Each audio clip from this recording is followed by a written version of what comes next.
Good morning, Kathy. You are an internationally acclaimed landscape artist, and your paintings are in private collections all over the world, including Australia, England, Norway, Switzerland, and Canada.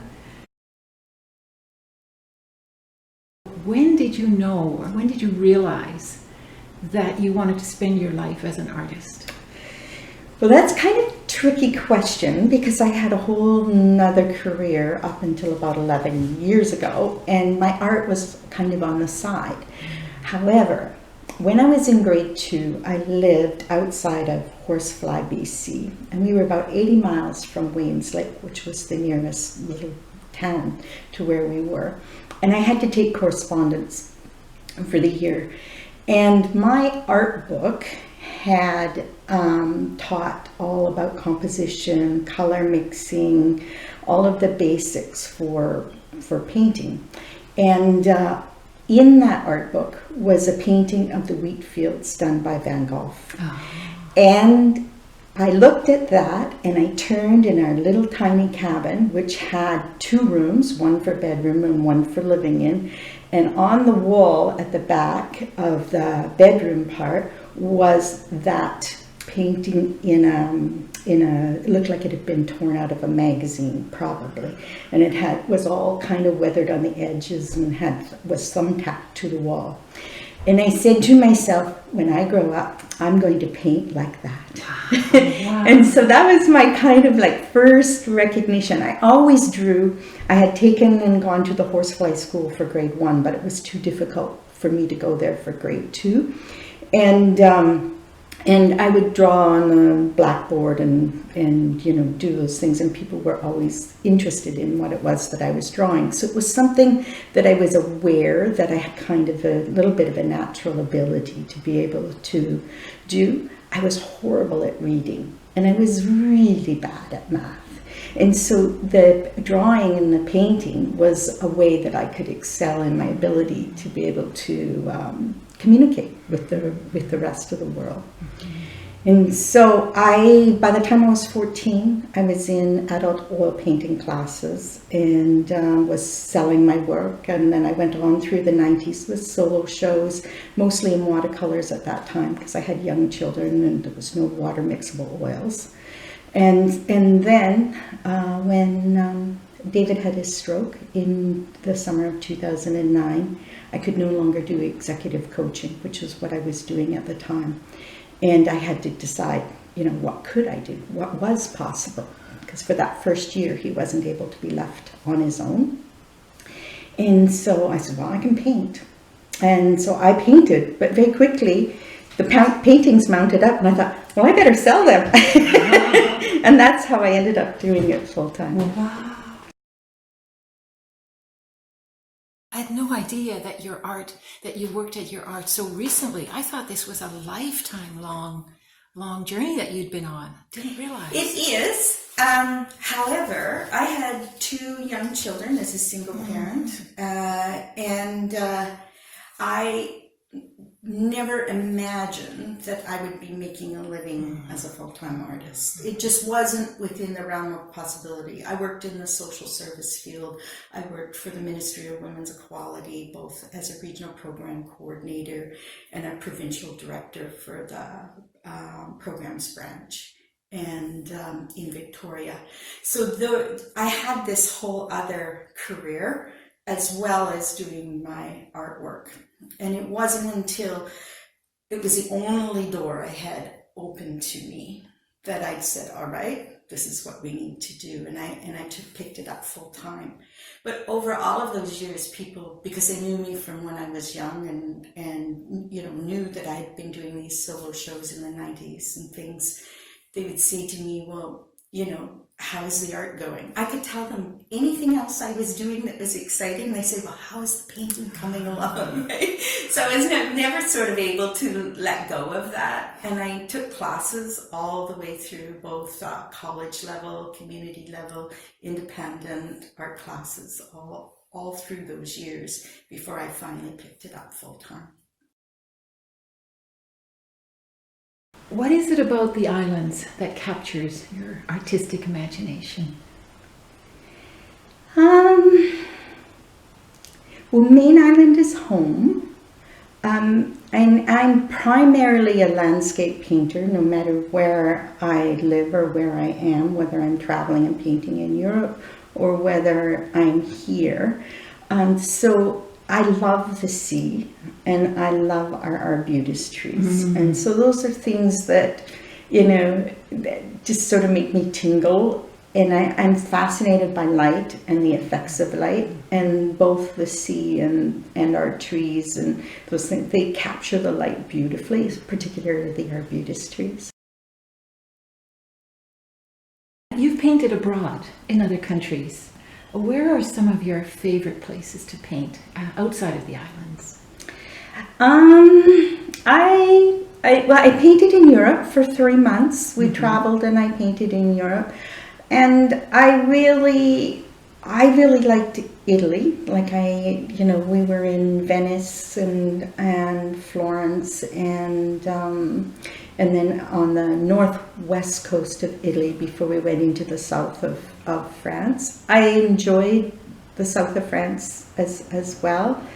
I was expecting a more of a dramatic impact of the light. You go from Florence, which is kind of hazy, like it has a very soft hazy light, and you go to the coast, but it's not as sharp and clear as our light here on the islands. So it's a warmer light. It's more like going into Northern California, which has a much warmer light. We're way over on the blue spectrum here in the southwest part of Canada. So I don't really have one favorite place to be, whether it's Europe or in the United States or on the east coast of Canada. What artists from the past have influenced you? I suppose one of the really strong influences has been Monet, because of his study of light. Pissarro is probably my favorite, very favorite painter.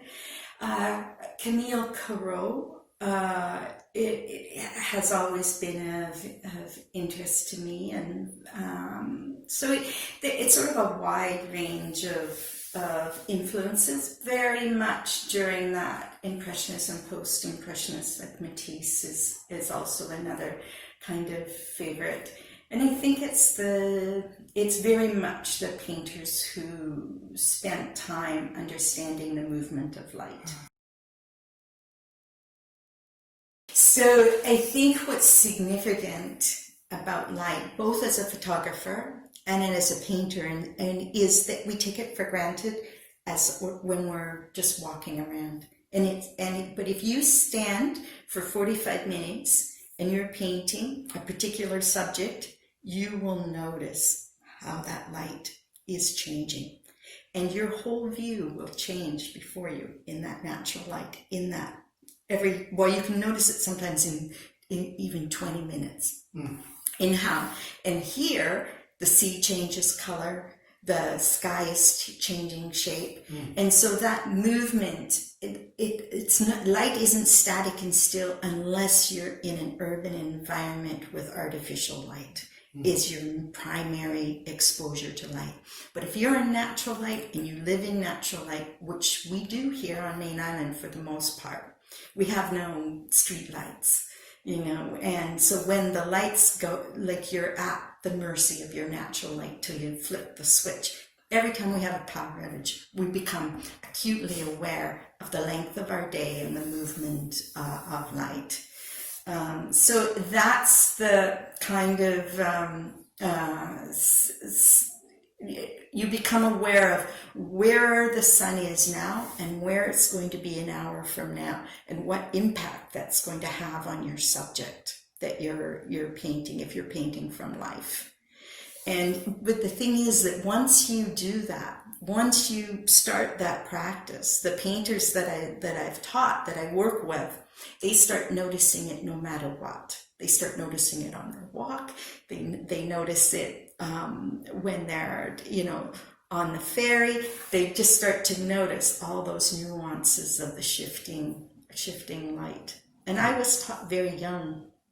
My mother, because we lived very rural, she used to keep us amused. She would say, oh, look at those clouds. Oh, look at the color of them. Oh, see how they're different than they were before. So, and she said, oh, look at where the shadows are landing. And, she instilled that kind of observation into us from the time we were very young. And you had to know, nobody else around us. And we would leave a note on the table saying where we were going to go for a walk and what time we expected to be back. But you had to know you had enough time to get to your destination and get home before it was too dark to see where you were going. You didn't carry a flashlight with you, right? So you had to have some understanding of how long it was going to take you to get places, how long it was going to take you to get back. And so that you weren't wandering out there in the middle of the dark, having to have somebody come look for you.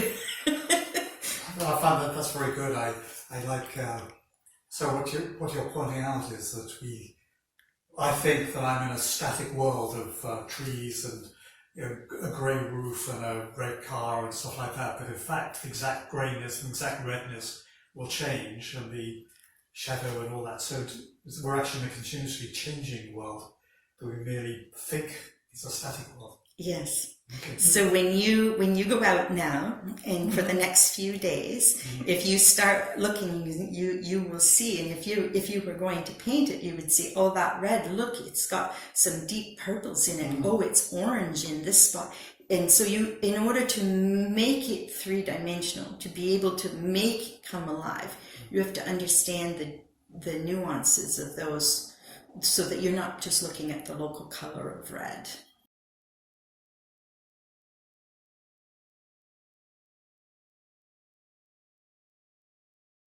You lived in Vanderhoof, or near Vanderhoof. What was it like growing up there? And I know that the person who initiated Vanderhoof, Herbert Vanderhoof, I think he was a Dutchman, and he wanted to start a retreat, an artistic retreat. So was there that kind of connection for you there in Vanderhoof? Well, Sheila Timmins was my primary art teacher when I went into adult oil painting classes. And she was, now I know, I didn't when I was 14, she would have been an abstract expressionist. And she was trained in Australia. And I can't remember whether she came from Melbourne or which city she came from, but that's where she was trained. And so there was a strong arts community, and there still is in Vanderhoof. It's also a farming and logging community. I was the first one in my family to go on to university and get an undergraduate degree on either side of my family. So very much came from a rural working class background. So to get me to art classes was an hour's drive each way, most of that on gravel roads. And so it was a huge commitment to my parents to be able for me to take those classes. And they obviously supported your art. Oh, most definitely. Yeah. They, when I was really young, remember, and when I was from the time I can remember, there was big rolls of newspaper in the corner of the cabin, right? And it was blank newspaper rolls. It was the roll ends from the newspaper plants that my uncle shipped up to my mom and dad for us. Sometimes it was just newsprint. Sometimes it was more like the white, the higher end paper as well, which was usually only this tall. The newsprint was very tall, right?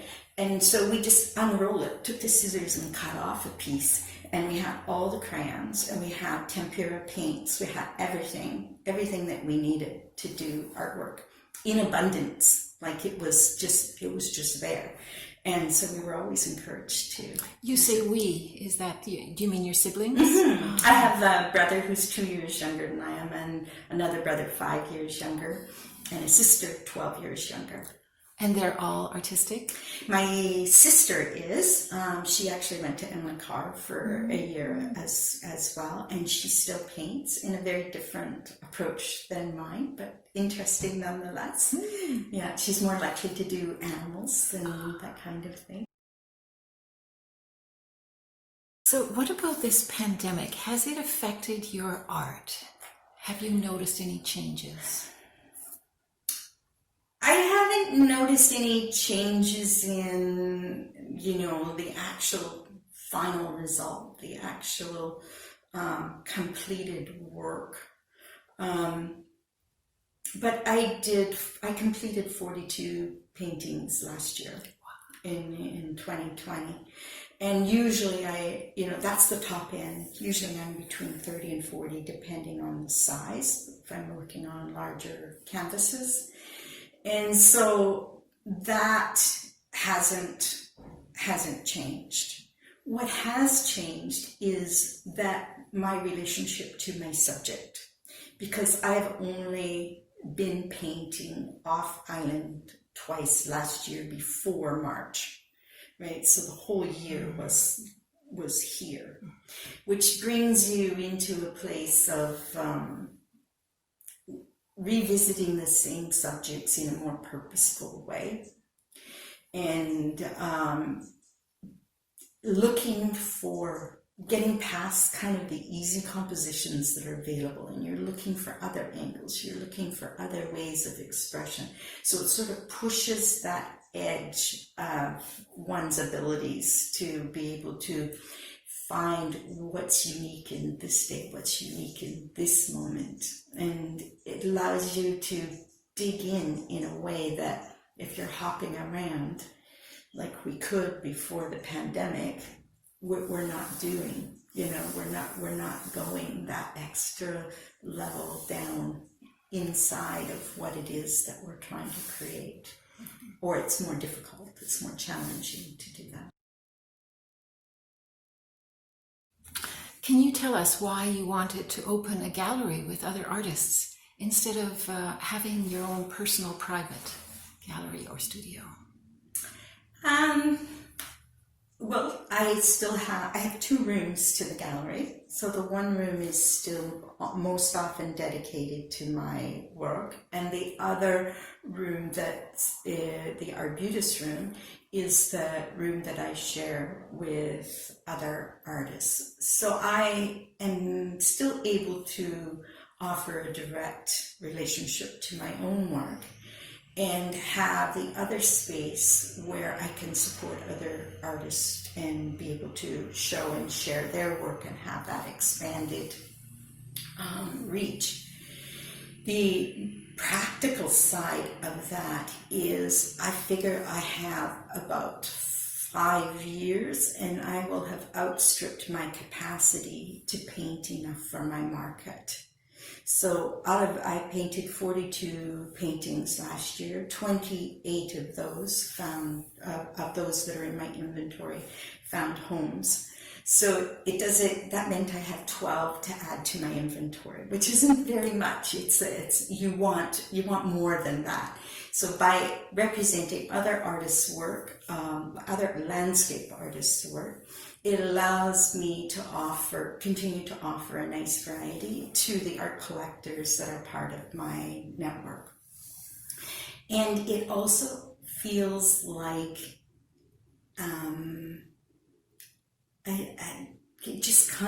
it creates a community of artists, and it creates that community connection to be able to have other artists in the gallery. I also have artists not just from Main Island, but an artist from Vanderhoof and another from Duncan that's just coming on board. So that's a total of 6 of us, and I will probably not go more than 20 ever, so that I can represent them in a meaningful way.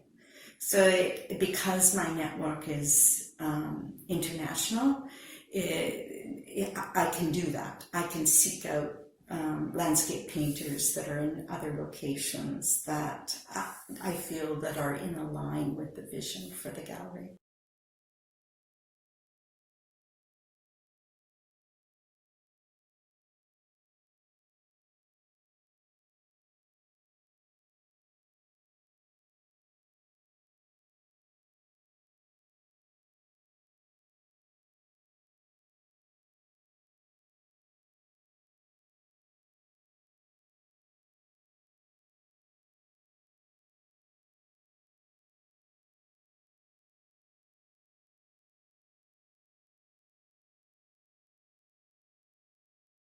What about your philosophy of life? Would you be able to express any thoughts about that? My philosophy is that that we pay attention to how little we actually need to find joy in life, and that the ordinary is extraordinary. It is significant, and we have enough, and we are enough. And so, when I think of the things that I'm absolutely grateful for, it is refrigeration. It is having running hot water. It is, and I grew up without these things, so they're significant to me in how easy they make our everyday life and our ability to live. It is having access to health care. It is having a warm, dry place to live. Once we've got those things covered, we've got room to be able to explore and to look at what's significant just around us. Just an ordinary everyday. You get up in the morning, you look out the window, and there's the light, taking away all the shadows, and away you go. Like life is a pretty precious thing. Wonderful. On that note, I think we can end. Thank you so much. Thank you, Kathy.